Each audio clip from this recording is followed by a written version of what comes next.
Assalamualaikum warahmatullahi wabarakatuh.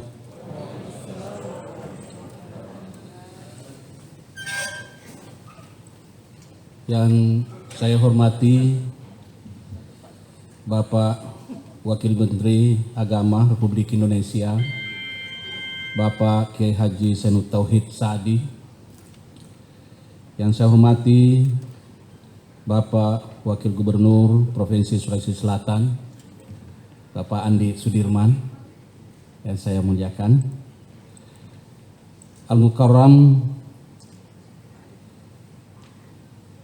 Profesor Dr. Kiai Haji Muhammad Ghalib selaku Sekretaris Majelis Ulama Indonesia yang sempat hadir kesempatan ini.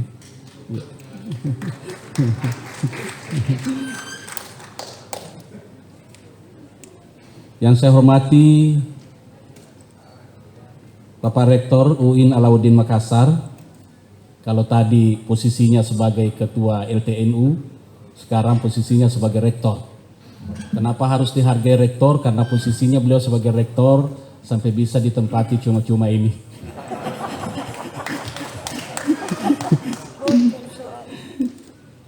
Yang saya hormati Bapak Kekanwil Kementerian Agama Sulawesi Selatan, Bapak Dr. Andes Kiai Haji Khairwani MSI. Pada kesempatan ini hadir Bapak Ketua Partai P3 Sulawesi Selatan, Bapak Dr. HM Aras SPD MM. Beliau juga sebagai salah seorang anggota DPR RI Dapil Sulawesi Selatan II. Semoga sukses insya Allah. Yang saya hormati Bapak Ketua ISNU Sulawesi Selatan, Profesor Dr. Hussein Syam, yang amat kami hormati. Hadir pada kesempatan ini para pengurus wilayah Nahdlatul Ulama, mulai dari deretan wakil ketua tanfiz sampai kepada ketua-ketua dan anggota, ketua lembaga, ketua badan otonom, dari anak-anakku PNI, Banser, begitu juga ada dari Fatayat. Mudah-mudahan kebersamaan ini memberikan berkah untuk kita semua, insya Allah. Melalui kesempatan ini, saya ingin mengucapkan terima kasih yang sebesar-besarnya, terutama kepada Bapak Wakil Menteri berkenan datang di Sulawesi Selatan, sekaligus menyambung silaturahim untuk kita semuanya. Mudah-mudahan kedatangan Bapak Wamen membukakan pintu rahmat dari langit dan pintu berkah dari bumi untuk NU Sulawesi Selatan. Bapak Wakil Gubernur Sulawesi Selatan kami hormati, alhamdulillah sungguh kami sangat berbahagia dan berbangga Bapak Wakil Gubernur bisa hadir bersama kami. Mudah-mudahan ini awal dari silaturahim kami dengan Bapak dalam organisasi Nahdlatul Ulama. Semoga Pak Wagub insya Allah ke depan bisa bergabung memberikan pencerahan, memberikan bimbingan kepada kami. Kami laporkan kepada Bapak Wakil Menteri bahwa alhamdulillah untuk periode Gubernur dan Wakil Gubernur periode ini NU Sulawesi Selatan mendapatkan perhatian yang luar biasa, sehingga untuk tahun ini mudah-mudahan tidak ada arah melintang karena Bapak Gubernur dengan Bapak Wakil Gubernur menyisihkan anggaran untuk NU sebanyak 2 miliar untuk ini. Tentu angka itu karena sebelum COVID Corona, tentu mungkin kami juga sangat maklum jika angka itu tidak lagi seperti posisi semula. Tapi amat kami mengharap mudah-mudahan bisa paten, konsisten, tetap di tempatnya Pak Wagub, karena NU insya Allah senantiasa bersama pemerintah berjuang untuk bagaimana memperbaiki citra pemerintah dan masyarakat agama yang ada di Sulawesi Selatan ini. Kami sampaikan bahwa NU adalah organisasi yang didirikan oleh para ulama pada tahun 1926 dan mulai berkembang secara formal di Sulawesi Selatan ini nanti pada tahun 1950-an.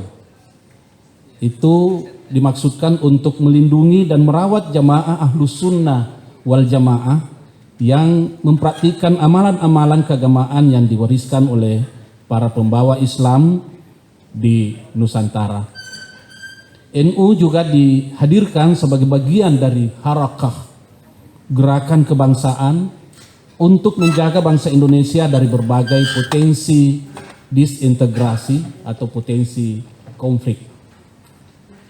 Karena itu NU saat ini mengalami berbagai tantangan yang berat. Perkembangan ideologi transnasional, kelompok radikal dan kelompok aliran keagamaan liberal, juga aliran keagamaan yang menyimpang itu senantiasa eksis pada dekade terakhir ini. Karena itu tentu eksistensi NU amat dibutuhkan oleh bangsa ini sebagai instrumen penting dalam ikut serta mengelola perdamaian dan mengamankan negara dari konflik yang ada. Tantangan yang sedemikian nyata di hadapan kita harus disongsong dengan penuh semangat. Karena itu dibutuhkan sebuah model pemikiran yang moderat untuk menjadi solusi alternatif dari berbagai kutub pemikiran yang amat berbahaya itu tadi. Insya Allah hadirin berbahagia, malam ini kita kedatangan tamu yang amat terhormat, Bapak Wakil Menteri Agama Republik Indonesia, akan memberikan kepada kita wawasan yang amat berharga tentang bagaimana mewujudkan moderasi beragama menuju Indonesia maju yang insya Allah sebentar lagi akan dipaparkan secara lugas. Karena itu kami amat mengharapkan kepada sahabat-sahabat sekalian untuk bisa menyimak dengan baik pemaparan yang akan disampaikan oleh Bapak Wakil Menteri, dan saya yakin apa yang disampaikan oleh beliau amat berharga untuk menjadi bahan kepada kita untuk kita bisa merajuk kebersamaan dan kesinambungan pembangunan bangsa dan negara kita ke depan, khususnya di Sulawesi Selatan. Saya kira ini yang sempat kami sampaikan sebagai sambutan. Kami tak lupa menghaturkan terima kasih yang sedalam-dalamnya. Mudah-mudahan insya Allah pertemuan kita malam ini dengan Bapak Wamen bukan yang terakhir kalinya. Mudah-mudahan disusul dengan berbagai pertemuan berikutnya yang akan membawa keberkahan untuk kita semua. Mohon maaf Pak Wamen, Pak Wagub, dan sahabat sekalian, Pak Kanwil, jika malam ini terdapat kekhilafan. Kami yakin bahwa kekhilafan itu memang terjadi di luar daripada kesengajaan dan kemampuan kami sebagai insan biasa. Al-kamalu lillah wa nuqsanu lil ibad. Kesempurnaan memang hak otoritatif Tuhan dan serba kekurangan memang berada pada hambanya. Sekian, wallahu muwaffiq ila aqwamit thariq. Wassalamualaikum warahmatullahi wabarakatuh.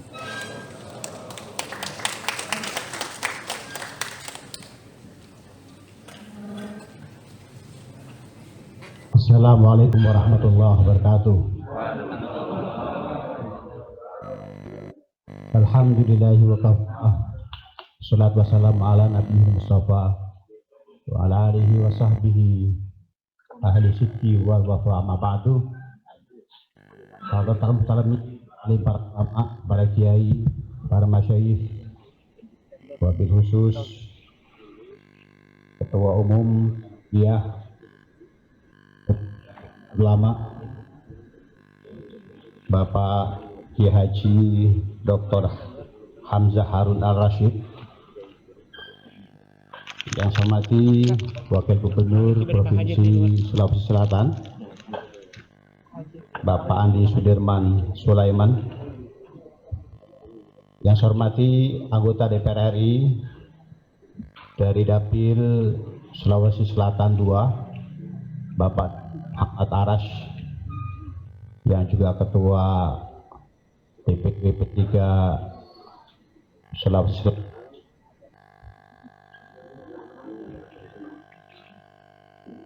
yang saya hormati Kepala Kantor Kementerian Agama Provinsi Sulawesi Selatan Bapak Kiai Haji Haironi MSI, Bapak Rektor UIN Alauddin Makassar Profesor Dr. Hamdan Johanis Sahibul Makan wal Makan. Saya ada keuntungan politisnya Prof menjadi sahibul makan sekaligus sahibul makanan. Selama ini banyak pertanyaan kepada saya, Prof Hamdan ini NU apa?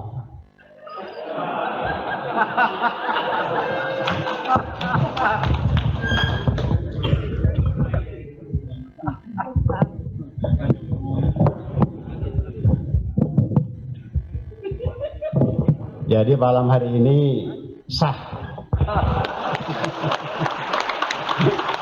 Pertanyaannya tidak perlu diragukan lagi.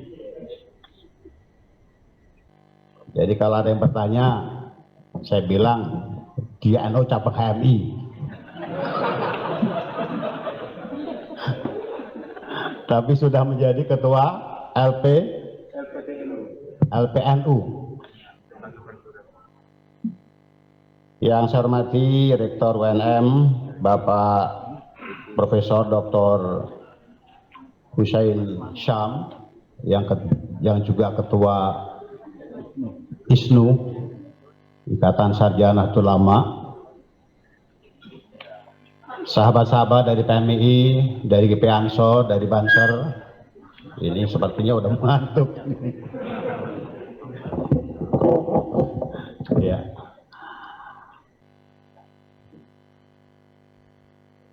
Dari IPNU IPPNU, ada IPNU IPPNU? Atau tidak diundang? Karena masih IPNU. Dan para masyayikh, para kiai, oh iya juga dari Majelis Ulama Indonesia, mohon maaf, Prof Muhammad Galib, Sekretaris Umum Majelis Ulama Indonesia. Saya merasa syukur, merasa bergembira bisa bersilaturahmi tempat yang sangat luar biasa. Ini gedung hotel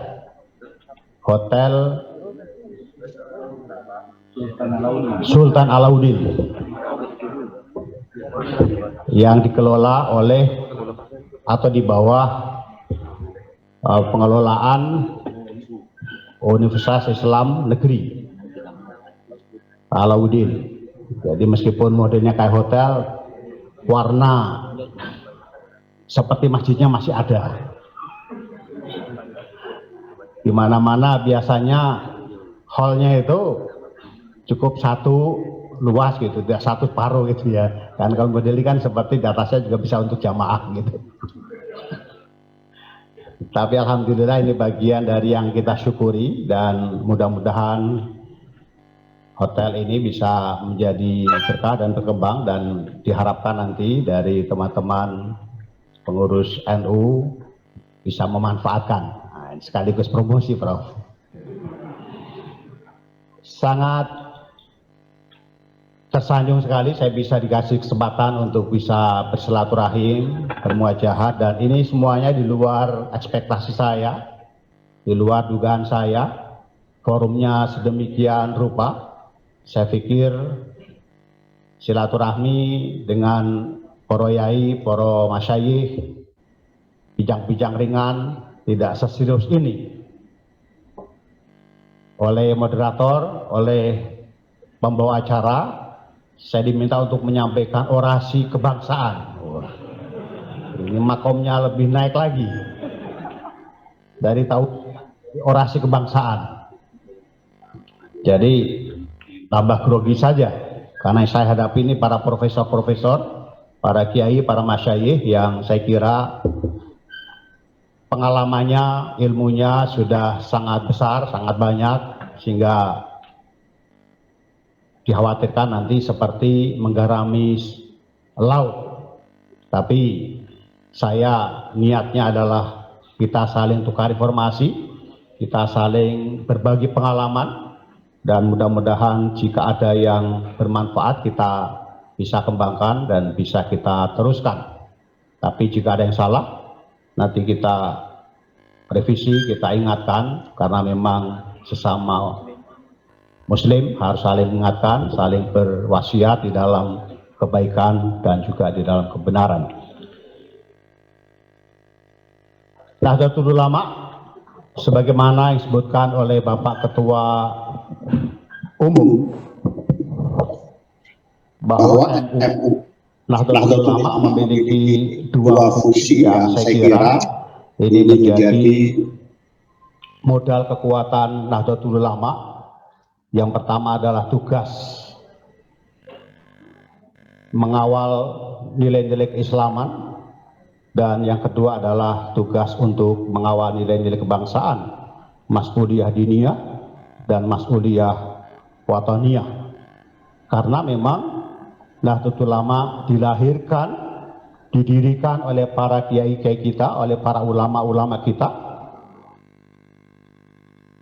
respon dari adanya gerakan-gerakan atau kelompok-kelompok yang ingin menyebarkan paham-paham yang dianggap menyimpang, atau respon terhadap gerakan-gerakan dari pemikiran-pemikiran yang menuduh atau menjelek-jelekan, atau bahkan sampai pada tingkat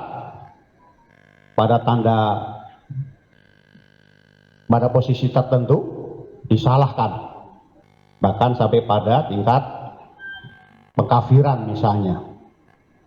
Pada posisi itulah sesungguhnya Nahdlatul Ulama ingin melakukan penolakan, memberikan konfirmasi, klarifikasi bahwa sesungguhnya NU ingin mengembalikan nilai-nilai ajaran Ahlussunnah wal Jamaah yang itu merupakan langkah-langkah yang pernah dilakukan oleh para salafus soleh, ulama-ulama yang senantiasa mengajak, mendakwahkan nilai-nilai agama dengan cara-cara yang bil hikmah, dengan hikmah, dengan penuh kesantunan, mengajak dengan penuh persaudaraan, bukan justru sebaliknya. Dalam perkembangan kehidupan sekarang juga tuntutan bagaimana kita melaksanakan tugas mas'uliyah diniyah ini menjadi sangat penting, karena tugas ulama itu yang pertama adalah himayatul ummah, menjaga umat. Menjaga dari apa? Minal afkar al-munharifah, dari pemikiran-pemikiran yang sesat, pemikiran-pemikiran yang keliru, pemikiran-pemikiran yang menjurus kepada tatarruf, yang israf, yang berlebihan, tasyadud, dan juga dari menjaga akidah yang sesat, minal aqaid al-fasidah, dari akidah-akidah yang sesat. Apakah ada pertanyaannya? saya kira seringkali kita dikagetkan dengan adanya beberapa kelompok-kelompok yang mendakwahkan agama dengan cara-cara yang di luar nilai-nilai yang kita ikuti. Misalnya beberapa, saya kira di kalangan Bapak Ibu sekalian, ada yang mengajarkan haji itu di mana Pak? Buat misalnya. Ya. Ada juga yang mengajarkan setelah Rasulullah Muhammad ada Nabi lagi, ada Khatamul Anbiya yang terakhir, atau pemahaman terhadap Khatamul Anbiya itu tidak sesuai dengan ajaran Rasulullah Jamaah misalnya. Ini adalah bagian-bagian yang bagaimana Nahdlatul Ulama itu melakukan pengawalan terhadap nilai-nilai akidah agar akidah umat itu tidak tersesat.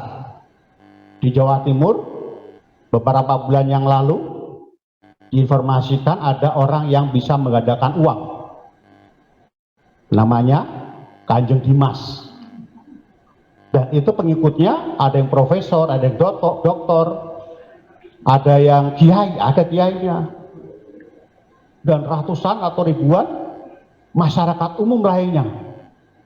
Coba orang bisa menggandakan uang saja, pengikutnya banyak. Kalau dia bisa menggandakan istri kira-kira, itu pasti bapak-bapak mendaftar semuanya begitu. Ini bagian pemikiran-pemikiran yang keliru, pemikiran-pemikiran keagamaan yang menyimpang. Perkembangan ke depan tadi disampaikan oleh Bapak Ketua Umum Wilayah misalnya, dengan tren adanya organisasi transnasional yang mendakwahkan ajaran agamanya secara internasional dalam bentuk paham-paham ekstremisme, sekularisme, liberalisme. Ini adalah bagian dari pemikiran-pemikiran yang inhiraf, pemikiran-pemikiran yang keliru, pemikiran-pemikiran yang tidak benar. Dan itu adalah bagian Nahdlatul Ulama untuk menjaga, mengawal agar umat tidak tersesat ke dalam bentuk ajaran-ajaran seperti itu.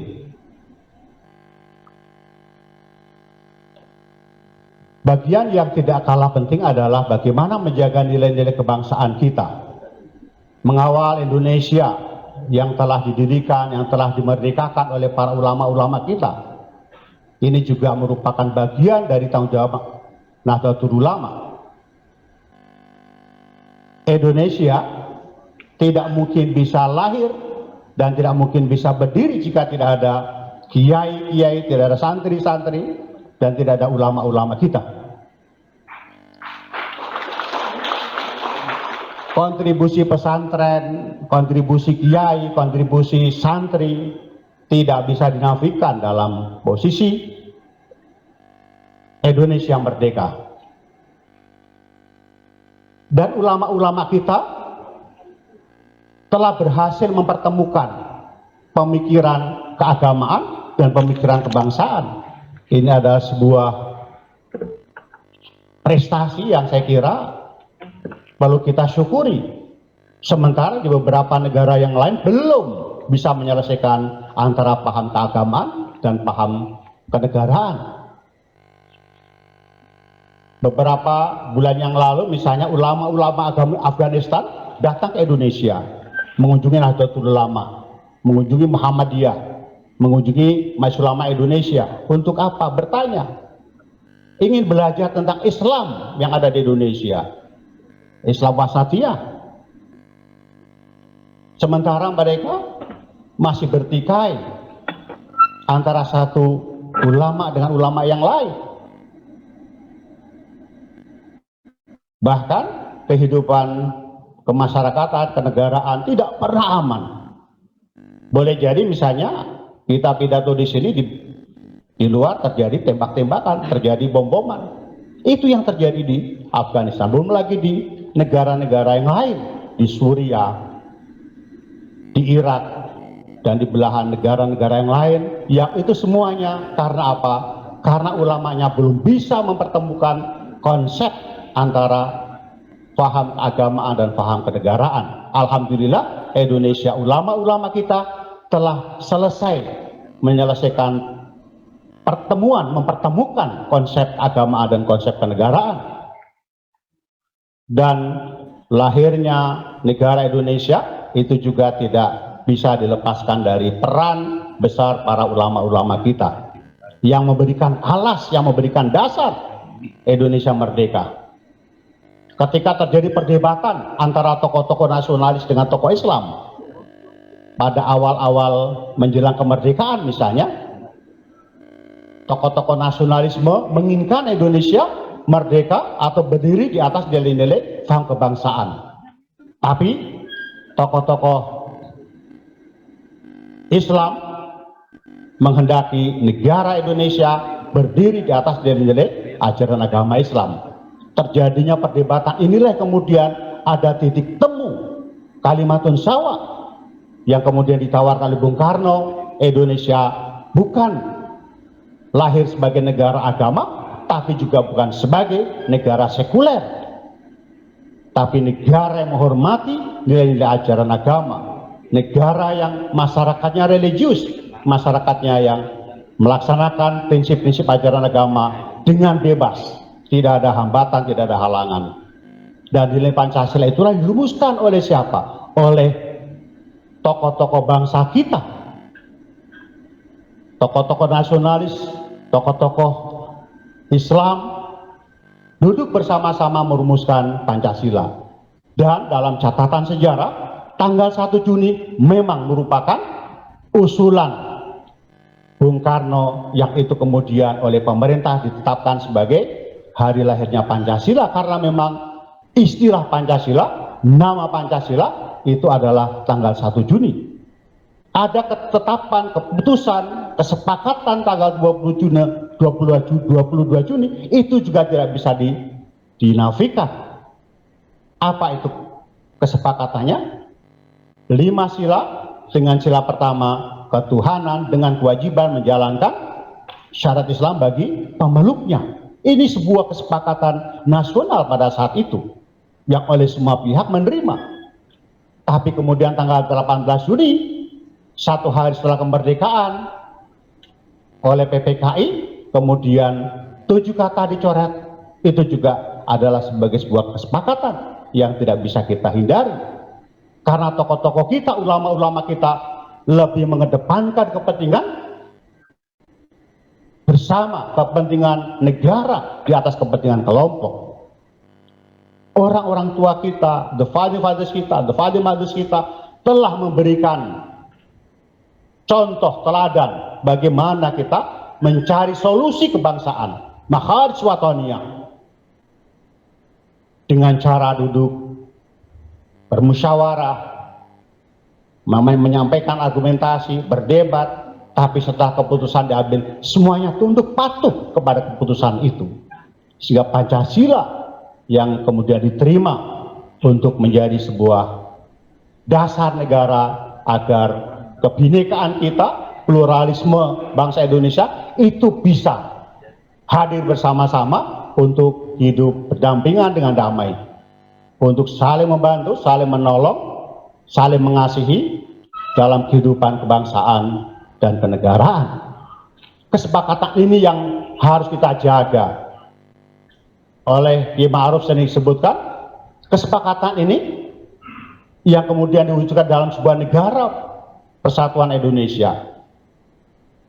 Saudara-saudara kami dari Muhammadiyah menyebut sebagai Darul Ahdi wa Syahadah. Kita menyebut dengan Darul Mitsaq, negara kesepakatan, karena memang Indonesia ini berdiri atas kesepakatan-kesepakatan. Apa nih kesepakatan itu? Kita menerima Pancasila, dan Pancasila itu bukan nilai-nilainya tidak bertentangan dengan ajaran agama, sehingga siapapun, agama apapun bisa menerima Pancasila, sehingga nilai-nilai universalitas itulah yang bisa merekatkan, mempersatukan, mempertemukan seluruh perbedaan-perbedaan. Umat Islam tentunya diwajibkan untuk menaati setiap kesepakatan-kesepakatan kecuali yang satu, al-muslimuna ala syurutihim illa syartan. Setiap umat Islam itu diwajibkan menaati seluruh kesepakatan kecuali satu, apa? Disuruh menghalalkan yang haram dan mengharamkan yang halal.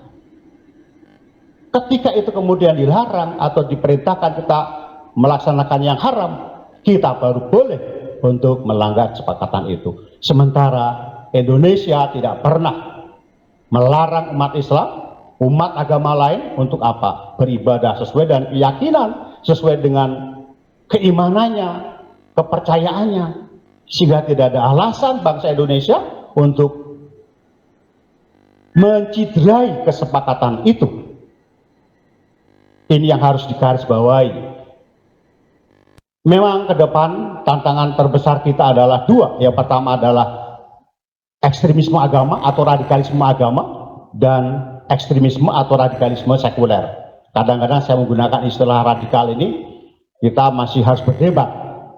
Karena radikal itu, kalau kata Prof. Hamdan, bagus radikal itu. Karena radikal itu berasal dari kata radik. Radik itu akar. Kalau kita melaksanakan ajaran agama sesuai dengan keyakinan akar kita, itu kan bagus. Makanya saya lebih senang menggunakan ekstremisme. Ekstremisme agama adalah sebuah kehendak yang ingin menggantikan Indonesia menjadi negara agama. Sebut saja khilafah. Pertanyaannya, apakah khilafah itu bukan ajaran Islam? Khilafah itu ajaran Islam.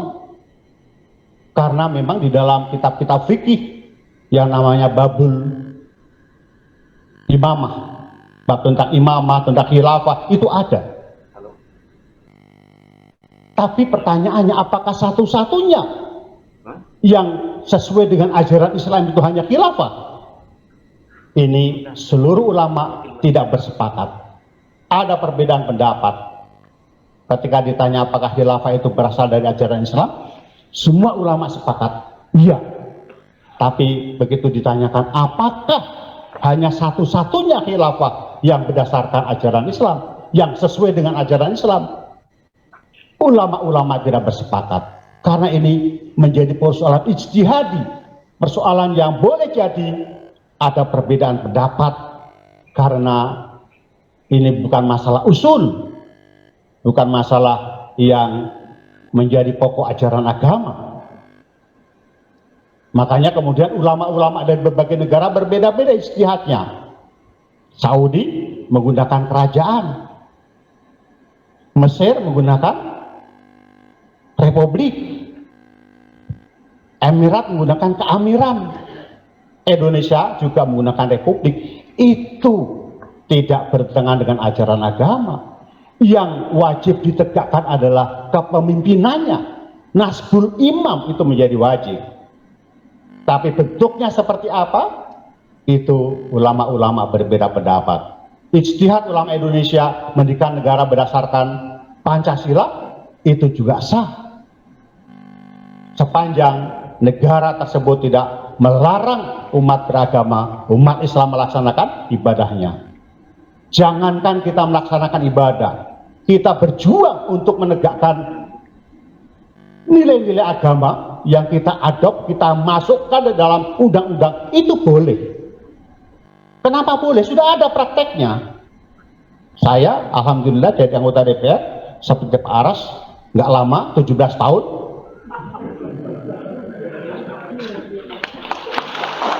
Banyak undang-undang yang sudah saya perjuangkan agar sesuai dengan ajaran Islam. Ada undang-undang misalnya korupsi, tindak pidana korupsi, saya terlibat tahun 99 itu, yang kemudian sekarang melahirkan undang-undang KPK. Ar-Rashi wal Murtashi Finar, itu kan substansi dari ajaran Islam. Ada undang-undang zakat, undang-undang haji, undang-undang wakaf, undang-undang perbankan syariah, undang-undang apalagi misalnya pornografi, undang-undang jaminan produk halal. Ini semuanya undang-undang yang substansinya tidak bertentangan dengan ajaran agama, dan itu boleh kita perjuangkan. itu boleh kita masukkan nilai-nilai ajaran agama itu ke dalam undang-undang, tidak dilarang. Makanya jangan galak-galak sama anggota DPR, ada manfaatnya juga anggota DPR itu. Kadang-kadang kan politisi itu tapi alhamdulillah ya, kalau tidak ada teman-teman dari politisi Islam, undang-undang tersebut tidak mungkin bisa berhasil. Saya ingat, boleh tepuk tangan. Saya ingat ketika saya mengajukan usul undang-undang jaminan produk halal, ada salah seorang dari anggota fraksi yang lain, dia menolak. Dia mengatakan begini, saya tidak setuju dengan undang-undang tersebut karena Indonesia bukan negara Islam. Undang-undang tersebut, undang-undang jaminan produk halal, itu bentuk diskriminasi terhadap masyarakat Indonesia. Kira-kira Bapak kalau ada di situ panas ke hatinya? Saya langsung teriak. Saya minta saudara, kebetulan namanya Permadi, saya nggak mau ngomong, saudara Permadi, cabut omongan Anda. Memang benar Indonesia bukan negara agama, tapi 90% rakyat Indonesia adalah beragama Islam yang berhak mendapatkan perlindungan negara dari apa yang dia makan, yang dia minum, yang dia pakai, dijamin halalnya, dan itu ada dalam konstitusi kita. Akhirnya dia mundur dan undang-undang itu alhamdulillah selesai bisa dibahas meskipun sampai 10 tahun. Memang nggak gampang Pak berjuang di DPR itu Pak. Sekarang undang-undang misalnya minuman keras sampai sekarang nggak kelar-kelar Pak, karena di sana banyak kepentingannya. Ada bandar-bandar minuman nggak mau dia pasti. Inilah Pak, sesungguhnya apa yang harus kita perjuangkan di dalam negara ini. Negara memberikan hak-hak itu kepada rakyatnya sepanjang itu tidak bertentangan dengan konstitusi kita. Tantangan yang kedua adalah paham-paham ekstremisme atau radikal sekuler. Apa itu? Yakni satu kelompok yang ingin memisahkan negara kita dari nilai-nilai agama, sehingga negara Indonesia ini urusan agama itu diserahkan pada masing-masing. Urusan agama kembali kepada rumah masing-masing, bukan urusan negara. Sekarang ini alhamdulillah negara masih ikut campur, tapi lagi-lagi memang masih banyak orang-orang yang punya pikiran-pikiran sekuler seperti itu. Saya kira tantangan yang saya sebutkan ini menjadi PR kita semuanya. Nahdlatul Ulama selama ini menjadi garda terdepan untuk mengawal NKRI, dan insya Allah Nahdlatul Ulama akan menjadi organisasi yang senantiasa menjaga kesatuan Republik Indonesia, dan ini merupakan amanat, merupakan wasiat dari para ulama-ulama kita yang insya Allah itu harus kita laksanakan dimanapun kita berada. Kebetulan yang memiliki jabatan legislatif silakan sesuai dengan fungsi dan peranannya. Pak Wagub silakan ya, karena sesungguhnya kepemimpinan ya itu diletakkan untuk bagaimana menjaga nilai-nilai agama dan untuk mensejahterakan umat manusia ya. Al-khilafah mawdu'atun li khilafati nubuwah, al-imamah mawdu'atun li khilafati nubuwah fi hirasati din wa siyasat dunia. Itu dalam kitab yang dikarang oleh Imam Al-Mawardi ya. Dan tujuan dari kepemimpinan adalah tasawwuman ala ra'ya manutun bil masalah, untuk kemaslahatan sebesar-besarnya umat manusia. Kalau saya dalih dikit-dikit biar tadi yang disebut kiai itu saya agak memper. Tapi sebenarnya jujur saya paling gelisah kalau dipanggil kiai. Ya, saya pernah protes sama Prof Hamdan, tolong itu ada satu kesalahan yang besar Anda lakukan, apa? Menyatukan nama saya Kiai Haji itu Pak. Saya protes besar sama beliau. Saya lebih senang dipanggil santri. Saya merasa senang kalau dipanggil santri, karena kalau santri boleh nakal. Kalau kiai nggak boleh nakal. Itu saja alasannya.